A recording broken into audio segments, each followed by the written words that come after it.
Yeah, it's going to be fun. And it's more exciting. When I first came up with the idea, I was actually watching a documentary about Miss America beauty pageant. It had nothing to do with child pageants at all.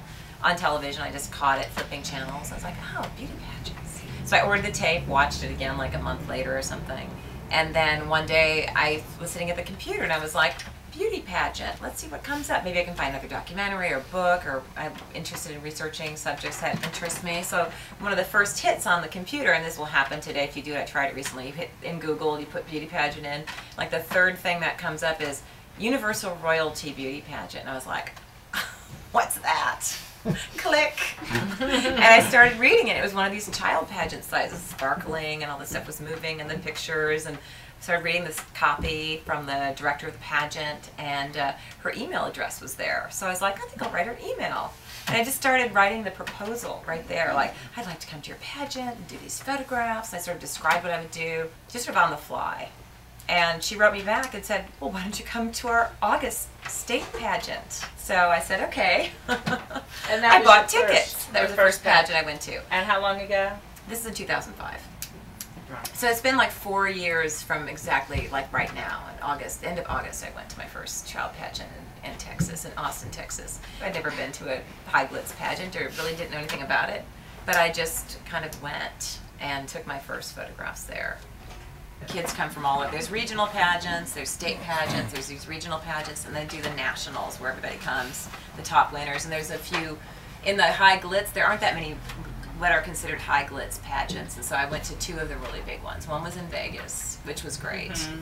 And then it was really great at the Sam's Town Hotel and Casino, which is really good. Do you know Sam's Town? Awesome. Yeah, the Sam's Town was really good. And then, but then I went to Nashville last year, like a year ago, and that was sort of Mecca. I mean, it really was. And there's this guy, Mr. Tim, who's the big MC. And Mr. Tim got up on stage, and I was setting up the lights and stuff, and I heard him through the doorway. He said, "Welcome to Nash Vegas." And I was like, oh, I get it now. Like, it suddenly all made sense. And then a friend of mine showed me some old shows with Dolly Parton from the 70s. She's got this big blonde hair, she's wearing all this sparkles all over her thing, and I thought, this, you know, it kind of suddenly, the aesthetic started to dial in a little bit, because I've been trying to sort of figure out what the inspiration, yeah, the inspiration for it. And one of the moms that I talked to told me that a lot of the hairstyles are inspired by special edition Barbie dolls, like the new special edition Barbie. And I didn't research this carefully yet, but I might want to look into it. But yes, she told me that, like, when, you know, a certain Barbie hair, there is a hairstyle called the Barbie that I note in here. There's an example. Although that's not so popular anymore. It's kind of a blown out and kind of curled under hairstyle. The Barbie, I know way too much about this. But she told me that the special edition Barbie dolls will come out, and then all of a sudden the hairstyles are suddenly kind of going in that direction. It makes sense, doesn't it? Yeah, really does. I think it makes total sense. I mean, some of these outfits look like they would have been made for a Barbie doll in the 60s, you know? Right. I mean, they have like the Poochie patterns and all this kind of stuff. It's like, where do they get these ideas and these styles? It's so great. I have a question. Oh, good. You said that there are very few high glitz pageants. Yeah. What are the other pageants? Well, there's all kinds of different subcategories. Oh, there's high glitz, and then there's like natural beauty pageants, and there's, you know, so there's variations. There's some pageants that have some glitz. And if you read when you go and start reading the child pageant sort of entry forms and stuff, it'll tell you, like, this is a glitz category, this is not. Like, no stones and rhinestones. Like, they have all these rules. Really? And the high glitz pageants is like, you know, no holds barred. Pretty much as you can, pile on is what they want. But there's, you know, different pageants that have different sort of criteria, and competition is judged on different things, and certain ones don't like the makeup and don't do the big hair, and, you know, so it really depends. You have to research carefully if you want to compete in the glitz pageants, if you're interested in going. I try to document the event and document the girls as they want it to be portrayed. So they're all done up in their outfits. They come into my studio. The mom is there that has to sign a release. Oftentimes the mom is directing the girl. I didn't tell them how to pose. I said, would you like to stand? Would you like to sit? I'd have a chair or a different, you know, certain props that they could use if they wanted to sit down or stand up or whatever. I'm But sure then, those girls like have their little series of they have it poses, down. right? Yeah. I didn't have to direct them, so I just kind of say, oh, the light's coming from here, you know? Yeah. I click, click, click, and it's like next, 5 minutes, and they're gone. Like, it was really very fast. But yeah, the parent was always there, signing off, watching what I was doing. So, they were being represented in a way that they were projecting this kind of. And they're also at this show where they're all like rushing around and they're trying to compete to win, and they're all under a lot of stress.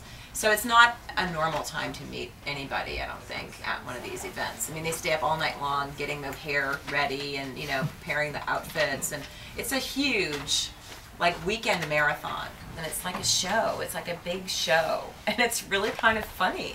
So you don't see No, it's entertaining. any, It's very entertaining. It's exhausting. I mean, you see they're bouncing off the walls. They're changing outfits. They come back, and some of the girls I got to photograph in several different outfits with their hair, and they really do completely transform. I mean, they're in a big show, and I think they're having a blast. I mean, for the most part. Have you heard from any of the parents or families? A couple of them. I hear from some of them. And, in fact, the girl who was on the cover, unfortunately, of Artillery was upset, apparently. We sent her a print. Well, because of the television. Because the way they spun it on TV. I mean, we did get on the Insider last week on Artillery, and they put the cover on TV, and then they turned it into this big controversy. It was they called the whole show. I mean, the segment was called "The Child Pageant Portrait Controversy," and I'm like, what controversy? That's awesome. Is it exploitation or is it art? Yeah. Dun, dun, dun. Oh my God!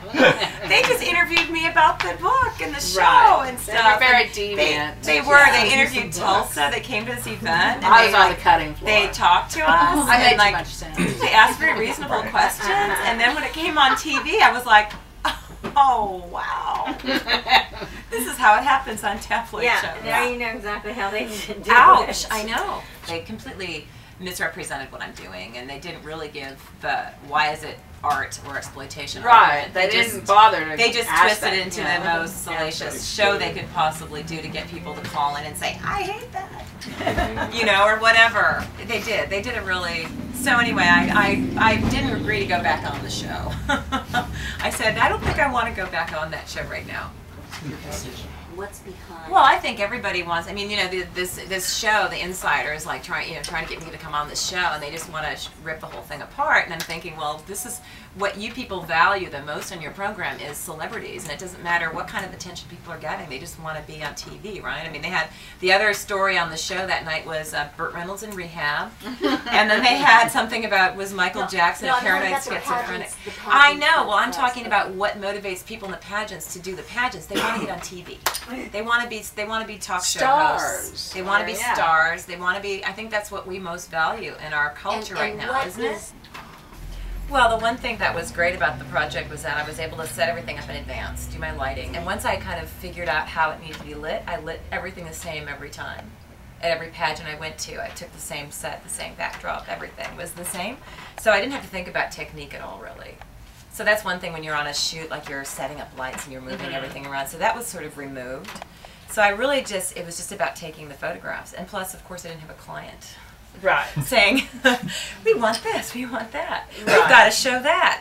I got to choose what to look at. So you look at it So differently. the criteria is different, absolutely. Right. What about the stage mothers? Are they? Everybody always asks me about the mothers. The Yeah. mothers are, I mean, the thing about it is I really think the mothers are like, there's crazy ones and there's really normal mothers. The ones you see on television, on reality shows, they definitely find the craziest ones to put on TV because it makes for good TV. You know that if you talk to, well, you see what happens. It's how they spin things. So it's not as though all the moms are completely out of their minds, like they show them on television. There's a lot of there's a lot of moms reality TV. I like to tell the story. There was a mom in Texas. She had one daughter who was like a sports star, like a soccer athlete at school and like top, a scoring athlete. And then her other daughter wanted to be a pageant girl. And she was just like, I don't know what to do, This one wants to be in pageants and this one wants to play soccer. Right. So she was just sort of, letting them both do what they wanted to do as long as she could support it. And we've done books. How big are the prints? 2 sizes. I do 20 by 20 and then like 33 by 33, the large ones. Which is it? You know,